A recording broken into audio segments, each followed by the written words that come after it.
dreamstalkradio@gmail.com. Good evening or morning, depending on your time zone. From the Pacific to the Atlantic to you worldwide. Get yourself a cup of Java and find a comfy, easy chair.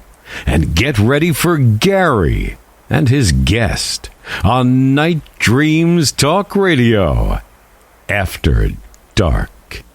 And now, here's Gary. And here I am. We got Tom, we got James out there. A lot of things I want to say. I have an acquaintance who is retired. It starts with a C, ends with an A. You can fill the middle words in. And I got an email from him about a week ago. And what he claims is that FEMA is basically getting the FEMA camps ready for something. Now, I don't know if it's true or not, or you know how rumors get going, but if it is, it really scares me because, why have they been funding these FEMA camps to sit dormant? But if this virus breaks out, which it could, I hear, depending on if you listen to BBC or you listen to news over in Europe or you listen to news in Canada or whatever, what you hear is different stories about how many people have come down with it and how many people have passed from it. And it's scary. And you know what? I put a video, I sent a video to James last week. A guy was working in a power plant in the control section on a computer, sitting on a chair. Okay? A bar chair, example. No back to it. Doing something on the computer. He was acting like he was kind of tired or whatever. And then the guy all of a sudden loses his coordination, falls on the floor, goes into convulsions like you wouldn't believe, and the sounds of pain. Now, I've seen the same thing on BBC where they're showing in China, people in the hallways of hospital. 1 minute they're normal, and then all of a sudden they lose all their faculties. They're going through advance, just out of their body functions, everything just out of control. It scares me. Now, as you know, aircraft, they recycle all that air in that cabin. It's filtered, but it's still being recycled. How many of these people that could have been infected, been on these planes, and, all it takes is whatever the incubation period is. I've heard anywhere from 5 days to 14 days. And they get infected. Maybe they might not show the symptoms of it. But how about the people they're a walking platform to spread it to other people. They might not show it. They might not get sick from it. But they are spreading it out to other people. What do you think about that, Tom? Well, I know it's a problem, and I want to give you a little bit of a perspective from a police officer standpoint. I have friends of mine. I was a tactical cop for a while, and I was trained to. They thought that Y2K, and I never thought that was going to happen, but they trained us to basically deal with civil unrest during Y2K. They ended up shipping us down to WTO instead with all the happy boys and girls down there for a week, and that was an interesting thing. It was like a movie out of the '60s. But the point is that there are friends of mine who, up until recently, they keep in contact with me, and these guys are all ERT qualified, but they have had special classes, Gary and James, just to deal with a pandemic, because they're training these guys to deal with worst case scenarios, because if that really starts to spread, what's going to happen? You're going to have panic. When the medical facilities get totally overloaded, and I'll put it this way, if this thing was concocted in a lab, and that was the other thing that I was alluding to when I was talking about AIDS, because I was told that the coronavirus was another thing that was concocted in a lab. Let's just say hypothetically that that's true, and let's just say that that's basically being used as an agent of major social change for the bad guys. Then we're all in a world of hurt, because I don't think there's going to be any vaccine on the horizon to take care of James or Gary or Tom. I don't think so, because, they're talking right now, they're trying to develop one, but they don't know of anything yet, and that's scary. How many, again, I've heard... You can bet, Gary, that people like certain senators and certain congressmen, there probably is one available, but only the social elite are going to have access to it. People like you and I will never in our wildest dreams ever come near to anything like that, because we're all expendable. Well, maybe that's what they're engineered it to happen for a reason. That's entirely possible, and that's why I brought that up, because I think that this could be used as part of a very sinister, dark social agenda. I'm not saying that's the case. I'm saying that knowing what I know about the very flower of humanity, and basically, them looking at us as kind of like some of the aliens do, as nothing more than lab rats. They don't care. As long as their agenda gets satisfied, they don't care. Well, they don't care how many people die. They don't care how many people suffer. They don't.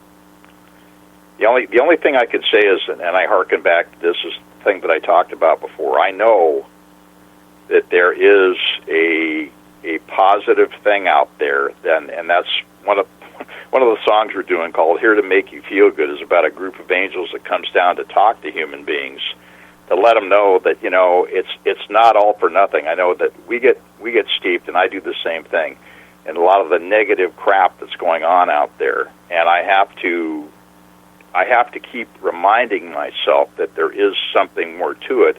But with all the BS that's going on, it's difficult to do sometimes, and I think that you and James and I all fall into that same trap. Well, it's scary, okay? Because I still, I have my children, which are all adults, but I got a mass amount of, grandkids, and it scares me because, maybe I look at it this way, you hear all these different theories. One of them, I was talking to a guy the other day, he called me up after the air, and you know what? Could it possibly be population control, to cut our population drastically down? It's one way to do it, but I don't know. It gets me is that I don't think we're being told the truth about this virus that's going around, because again, if you depend on what news you listen to, if you listen to our news in our country, it says like 100 people have died worldwide from it so far. But then if you listen to other news agencies, it's far more than 100. Thousands. Yeah, I heard as high as 9,000. Yeah, and I heard that it was either a BBC or a Canadian National report that said that. So what's the truth? That's a good question. I don't know. Well, it scares me because you know what? There's a scientist came out here recently. He said, if something ever happened, spiders could kill every human being in this earth within a year. And then you hear all this other stuff. Well, I'm just using that as a thing. This virus, the way people don't realize how it spreads, but like the pyramid, you were a cop.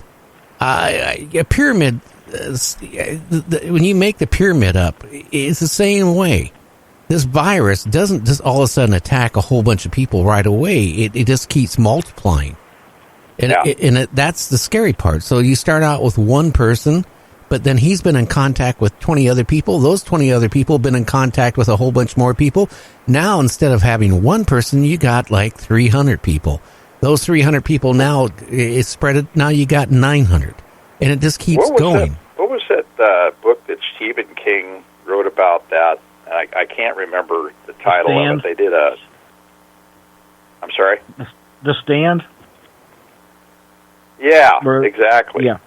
Yeah, I think that was it, where they that virus got out, and there were just a select few that were left. But I think that's a scenario that needs to be looked at, because when you look at things like the books that the late Jim Mars wrote, and he talked about, them using pandemics that way. You look at the Georgia Guidestones that say that they want to basically cull the population of the world down to 550 million because that's a controllable number. I think it all needs to be looked at. I think it all needs to be digested, and I think it needs to be looked at, and I think that there's nothing paranoid about it. It's just basically examining aspects of that reality that we're surrounded by. Well, I will say this. I think we'll know an answer in about 2 weeks.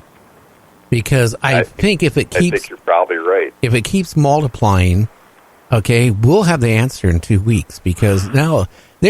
again, I saw where there's more than one person supposedly died in our country, but they're only saying one person has died so far in our country. I don't buy that. I just don't. Look at everything else that they don't tell you the truth about, and you're supposed to believe the numbers that they throw at you. Right? Yeah. Tell me about that. I'm from the government, and I'm here to help you.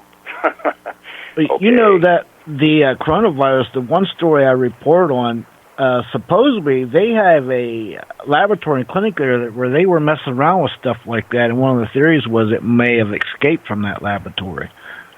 Yeah, I heard that one. In fact, I read about that.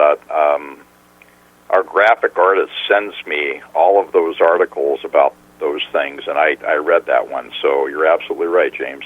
I believe that theory more. That's entirely feasible. I mean, who can say? I believe it more than it came from eating bats. Yeah, I do too. I think I'll just stick with my jungle spider pie, and I won't have to worry about it.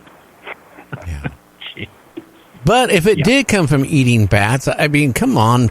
I don't understand. Since this whole thing has come out, I hate to say it, the Facebook and a couple other places, they've been putting up disgusting things up there. Showing people eating bats, eating live octopus, eating live fish, eating live rats. I mean, it's disgusting to see that, and let alone... Well, okay, do you remember way back when Julius Caesar wanted to take the minds of the Roman populace away from all the crap that was going on? So what did he do? He basically threw all these games, and they were a huge diversion to divert the people's consciousness away from the political reality that was going on around them. And the next thing you know, he makes himself dictator for life. Nothing really has changed in our scenario here. I mean, you look at all the things that they're distracting us with, and it's just one distraction after another to keep you from thinking about all of the things that you just discussed on tonight's show. Well, put it this way. Before this, with Trump trying to impeach him, what was the comment every day, all the time, day in and day out, was the wall. Oh, yeah. Okay, now, when all this stuff was going on, you hardly read anything, heard anything about the wall. It was all about what was going... That's how short-term our memories are. But you know what? It's called diversion. So something else, now, since this is over, there's going to be another one. Trust me. There'll be another one, yeah. And that's you're exactly right. And I'm just waiting to see what they come up with next. Al, what do you think, James? Oh, yeah, definitely. And as far as that, back to that coronavirus, on January 28th, I reported that story where that one nurse who supposedly in Wuhan was under disguise, she claimed that 90,000 people were infected in China, and that was back on the 28th. And then they were actually saying it was like 1,700, but she was saying 90,000. Now, that was on the 28th of January, what's that, a couple of weeks ago almost? So, and that stuff multiplies before some people even know they have it. You've already infected 10 others and so on. Oh, more than that. And 2 to 1. You know that if that is in fact true, that they will never, ever admit that. Nope. I can tell you what happened to her. It's like the asteroid syndrome that Gary talks about. They're not going to talk about that. They're not going to tell you that. No, and I guarantee you, I know what happened to her already, and probably already has. She's probably been thrown in